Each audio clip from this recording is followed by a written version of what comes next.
Hello বন্ধুরা, আশা করি অনেক ভালো আছো। তো তোমাদের সপ্তম শ্রেণীর ইসলাম ও নৈতিক শিক্ষা বিষয় নিয়ে আলোচনা করব। খুব অল্প সময়ের ভিতরে তোমাদের অ্যান্সারগুলো দেখাবো। তোমরা ভিডিওটা পজ করে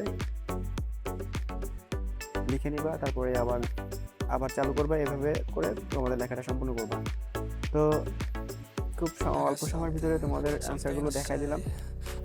এটুকুই ছিল আজকের ইসলাম ও নৈতিক শিক্ষার অ্যান্সার, মাত্র 2 পেজ। আমি আরেকটু বড় করে জুম করে তোমাদের দেখাচ্ছি।